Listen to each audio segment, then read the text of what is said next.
Hey you guys, it's your girl Internet, and today we coming at you with the reaction, and it's called Officer Approached by an Orphan. And she says 3 words to him, and he got him calling for backup. So, what did she say? Like, did she like, well, someone had kidnapped me or something like that? I don't know, but we're finna see. And don't forget to like, comment, subscribe, turn your notifications on so you can see me. And let's get into this video.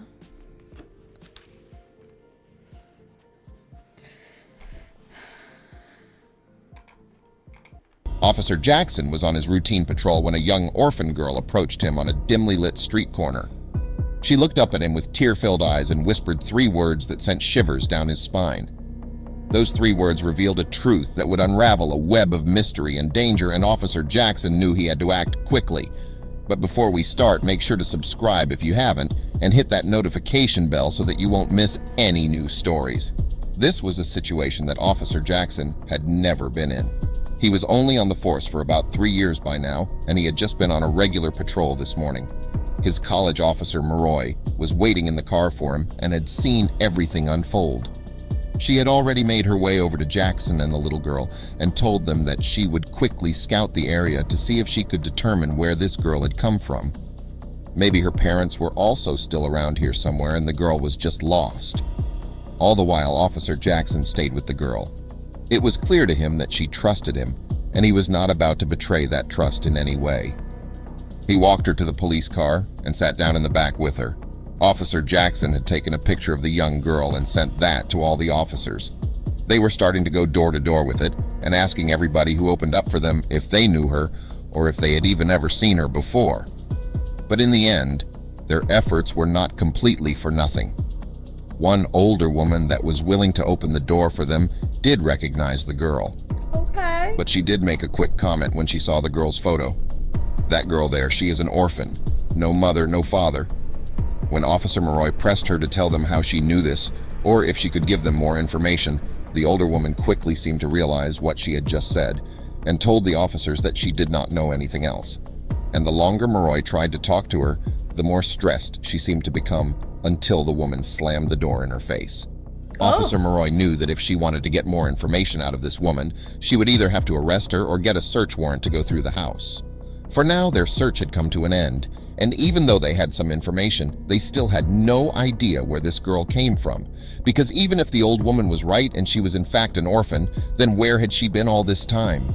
She had to have been living somewhere. If she Like, what do y'all think's gonna happen? Like, is she the old, now, is she like the grandmother or something? Like, how did she know that? I don't know. Tell me what y'all think. she lived on the street, she would have been noticed a while ago. Who had taken care of her? Defeated, Officer Maroy reported back to Jackson, who was still waiting with the young girl in the back seat of the police car. The next step was to take her to the police station and work it out from there.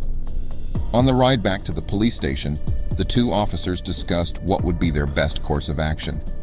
Of course, they would need to put out a citywide message that they had found this girl and that her caretaker needed to report to the station immediately. But what if that did not work? Would they just have to hand her over to foster care? Right. After their car ride back, Officer Jackson and Maroy quickly set into motion a citywide alert, releasing the orphan girl's picture across various platforms. As the image circulated throughout the city, calls began flooding the police station, each one a potential lead that could unravel the mystery of the girl's identity. Yet many seemed to lead only into deeper confusion. In a turn that piqued both their interest and skepticism, an anonymous tip redirected Officer Jackson and Maroy towards a wealthy neighborhood, its manicured lawns and sprawling estates, a vivid contrast to the dimly lit streets where they had found the girl. Some nice houses. They couldn't help but wonder what connection, if any, this polished world could have to the orphan's mysterious story. In this opulent setting, the residents they encountered were polite, yet there was an unmistakable air of skepticism in their responses. Could such a girl truly be unknown in a community where everyone seemed to know everything about their neighbors? Back at the station, Jackson and Maroy pored over maps and records, searching for any possible link between the girl and the wealthy neighborhood. This lack of connection only deepened the mystery surrounding her. While driving through the wealthy neighborhood once more, oh my God, like the suspense is killing me. Like, come on and tell me like what happened. I hate the suspense of like these videos. Like, it just taking too long. Like, okay, go on and tell me like what's going on, because it's killing us. or a sudden sharp intake of breath from the girl caught the officer's attention. As they passed a particularly grand mansion, her eyes widened and her small hands clenched into fists. This unexpected reaction stirred a keen interest in Jackson and Maroy. Was there a hidden connection between the girl and this opulent residence? Deciding to follow this lead, they approached the mansion and were met by its owner, a figure known for his prominence in the community. He greeted them with a polished veneer of concern, but when shown the girl's picture, he quickly denied any knowledge of her. As the conversation with the mansion owner continued, Jackson and Maroy couldn't shake off a nagging suspicion. Right.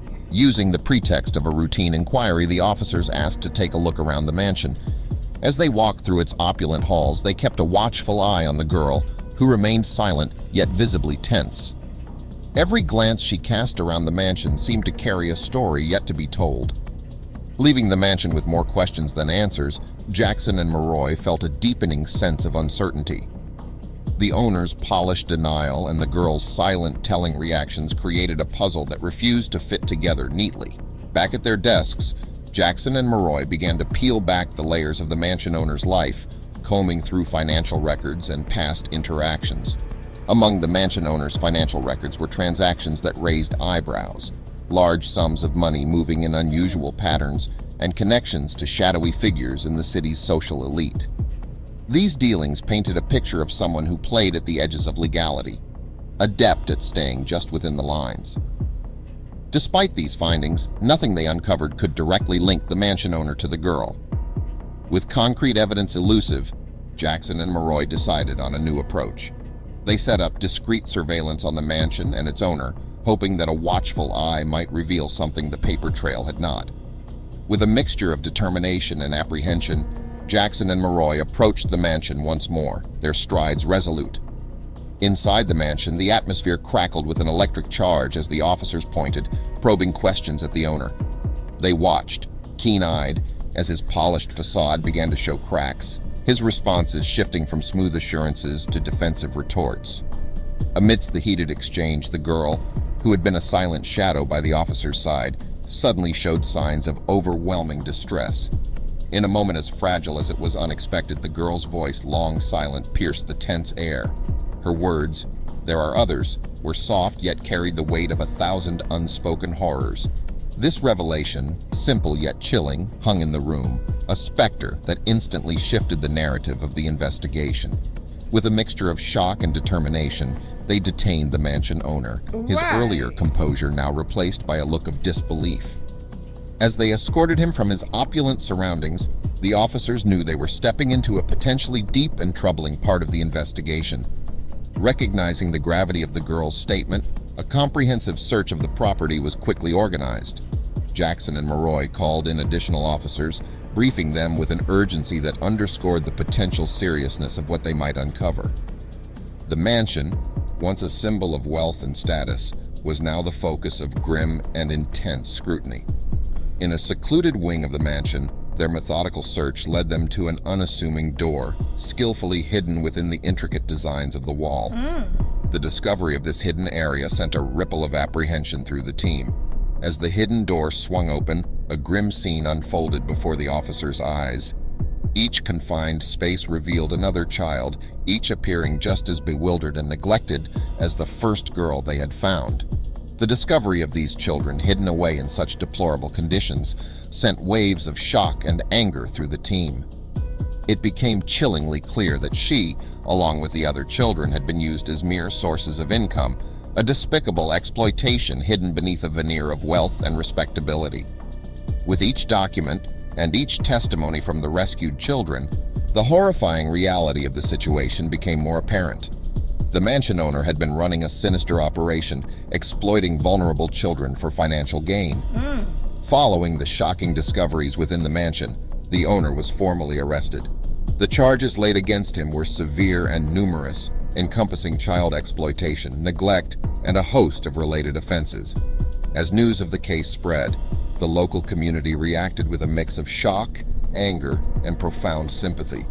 With the children now safe, the next crucial step was finding them new homes. Right. Child welfare agencies, bolstered by community support, worked tirelessly to identify foster and adoptive families. These efforts were guided by a deep commitment to ensuring that each child would be placed in a loving, nurturing environment, a stark contrast to the shadows they had been rescued from. There's nothing more powerful. What? How can someone get like a bunch of kids and just lock them up like that and just neglect them and stuff like that? If you don't want the kids, leave the kids where they are. Like if they in foster care is already hard for kids as is, and being with abusive parents and all like that, that's already hard on kids. So then you're gonna get a bunch of them and then just make money off of them. Just like, is you getting money from the government or how you getting this money?